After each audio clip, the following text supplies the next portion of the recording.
औज़ुबिल्लाहि मिनश्शैतानिर्रजीम बिस्मिल्लाहिर्रहमानिर्रहीम अल्हम्दुलिल्लाहि रब्बिल आलमीन वस्सलातु वस्सलामु अला सय्यिदिल अंबिया'i वल मुरसलीन व खातमिन नबिय्यीन व अला आलिहि व असहाबिहि अजमईन अम्मा बाद।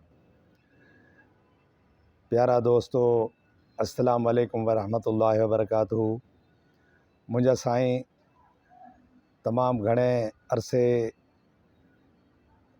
तमामु घणो अरसो ग़ैर हाज़िरी खां पोइ अॼु अवां जी ख़िदमत में हाज़िर थियो आहियां।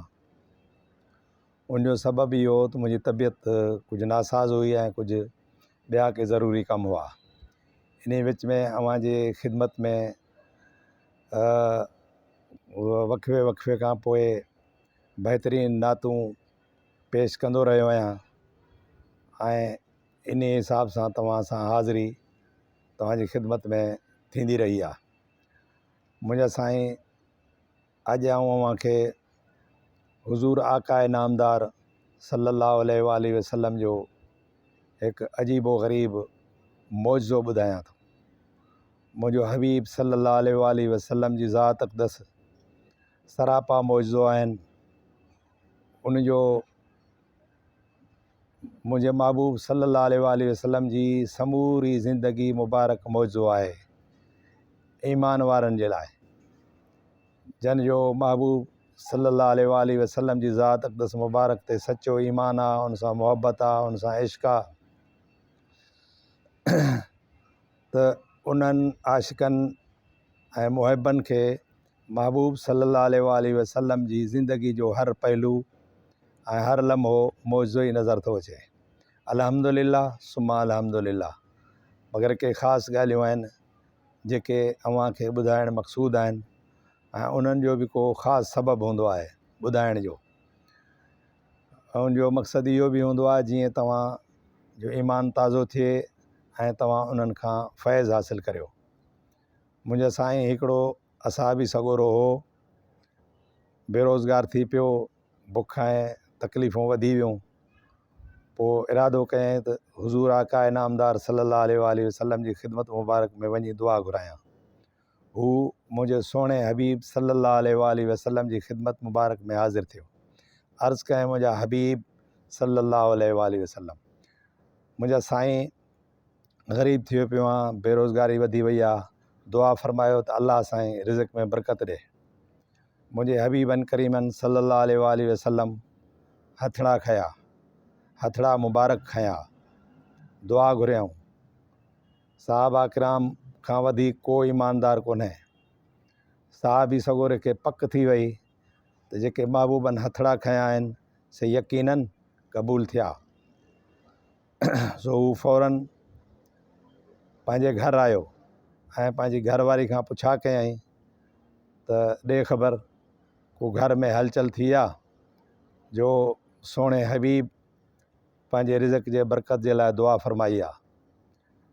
माई सॻोरी अर्ज़ु गुज़ारियो त ॿी ख़बर कान्हे, हीअ जेके पासे में मनी आहे जंहिंखे उन में जंड पियल आहे यानी चकी, उनखे को अरसो थी वियो आहे जो ओॾे विया बि कोन आहियूं।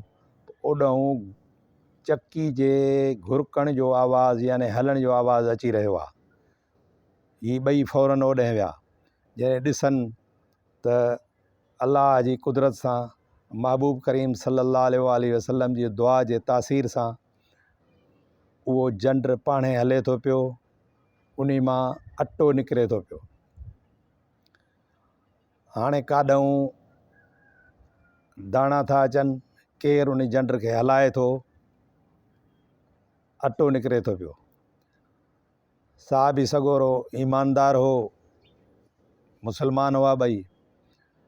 सो उन्हनि देरि न कयो, घरवारी खे चयईं हाणे जल्दी कर, इन जंड जी सफ़ाई वफ़ाई कर ऐं उनखे पहिरें वांगुरु जीअं पाण कमु कंदा हुआसीं तीअं तयारु कर। माई सॻोरी जल्दी उनखे साफ़ करे ऐं उनजो अटो ॾोइणु शुरू कयो। ख़ुदा जी कुदरत इहा थी जो उहो जंड राति ॾींहुं हलणु शुरू जो थियो त होॾो जंड हलंदो वञे, ही अटो कढंदा वञनि। तव्हां त महबूब जी दुआ सां ही चंद महीननि में अमीर थी विया। पाण त खाइनि पिया पर विकिणनि बि पिया। पोइ जॾहिं हिननि जे घर में बरकत ऐं अमीरी आई त दोस्त अहबाब बि मुबारकूं ॾियणु आया, ख़ुशि थिया। पोइ हिकिड़े ॾींहुं साहबी सॻोरे पंहिंजनि दोस्तनि खे चयो त अचो त अॼु शिकार ते था हलूं, को शिकार करे अचूं।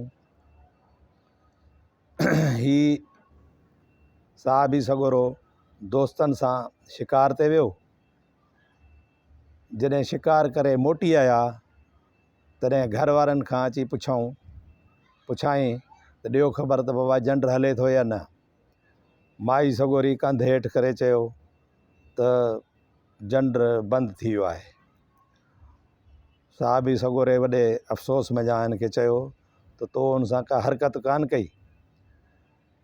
चईं बसि तव्हां वियो शिकार ते, मूंखे इहो ख़्यालु थियो मां ॾिसां वञी झंडि खे त इहो अन्न किथां थो अचे, अटो कीअं थो अचे। बसि मूंखे इहो ख़्यालु थियो, ॾाढी जांच जूच कयं, का ख़बर कान पई किथां पियो अन्न अचे। पोइ मां मथियों पुड़ खणी ॾिठो त बसि कीर जी भर सां ॻारे में अन्न पियो आहे, बाक़ी ॿी का शइ कान हुई। पोइ वरी जो पुड़ रखियमि त चकी हलणु बंदि थी वई। साहबी सॻोरे खे वॾी तकलीफ़ थी ऐं फ़ौरन मुंहिंजे हबीब करीम सल्लल्लाहु अलैहि वसल्लम जी ख़िदमत मुबारक में पहुतो। अर्ज़ु कयईं मुंहिंजा हबीब सल्लल्लाहु अलैहि वसल्लम, मुंहिंजा हबीब अव्हांजी दुआ सां झंडि हलियो, वरी अॼु बंदि थी वियो आहे। मुंहिंजे हबीब करीम सल्लल्लाहु अलैहि वसल्लम जन फरमायो त ॾियो ख़बर उन झंडि सां का तव्हां हरकत त कान कई। साहबी सॻोरे अदब सां अर्ज़ु कयो क़िबला साईं, असां शिकार ते वियासीं, पोयां मुंहिंजी जेका घरवारी आहे उन खे बसि अलाए छा दिलि में ख़्यालु आयो, वञी ॾिठईं त पोइ अन्न काथों थो अचे, इनखे हलाए केरु थो, ॿियो टियों इहो करे झंडि जो मथियों पुड़ खयईं, वरी रखियईं, बंदि थी वियो। महबूबन करीमन सल्लल्लाहु अलैहि वसल्लम जन फरमायो त अफ़सोस आहे औरतुनि ते जो औरतूं जेसीं ताईं का न का हरकत न कनि तेसि ताईं उन्हनि खे आराम नथो अचे। सो जेकॾहिं बाबा हिन खे झंडि खे केर बि हथु न लाहे हा त हीउ क़यामत ताईं हलंदो रहे हा ऐं अटो इन मां निकिरंदो रहे हा ऐं मुंहिंजी पोइ उम्मत बि इन मां फैज़ हासिलु करे हा। सो वॾे अफ़सोस जहिड़ी ॻाल्हि आहे। सो ईअं माई खे न करणु खपंदो। पाण उते फरमायूं त औरतूं ॾाढियूं ॾुखियूं शयूं आहिनि। त ऐं इहो बि फरमायूं, मुंहिंजे महबूब जी हदीस मुबारक आहे त अन्निसाउ हबाइलुल शैतान, यानी औरतूं जेके आहिनि सो शैतान जूं रसियूं आहिनि।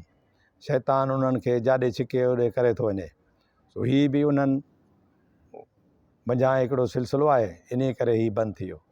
त मुंहिंजा साईं इन मंझां ॿ चारि ॻाल्हियूं तव्हां असांखे सोचण जूं मिलनि थियूं। हिकु त मुंहिंजे हुज़ूर नबी करीम सल्लल्लाहु अलैहि वसल्लम जी दुआ कॾहिं बि रद्द न थी आहे ऐं इहो मुंहिंजे महबूब जो मौजूदो हो। ॿियो त साहबा किराम जो ईमान ॾिसो त हेॾऊं मुंहिंजे महबूब साईं दुआ घुरी आहे ऐं साहबी सॻोरे खे पक थी वई त मुंहिंजे महबूब जी दुआ क़बूल थी वई। होॾो इहा बि ॻाल्हि मालूम थी त औरतूं कहिड़े क़िस्म जूं आहिनि, यानी कि औरतुनि ते हमेशह नज़र रखणु खपे।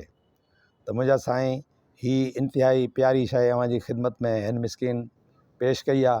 उमेद आहे त अव्हांखे इहा पसंदि ईंदी ऐं तव्हांजो ईमान पुख़्तो थींदो ऐं तव्हां जीअं महबूब जा अहकाम ऐं हुकुम मुबारक आहिनि उन्हनि ते हलण जी कोशिशि कंदव ऐं हिन मिस्किन खे पंहिंजे दुआउनि सां यादि रखंदव ऐं मुंहिंजो हीउ चैनल सब्सक्राइब कंदव, लाइक कंदव, शेयर कंदव। वॾियूं महिरबानियूं। अस्सलामु अलैकुम वरहमतुल्लाहि वबरकातुहू।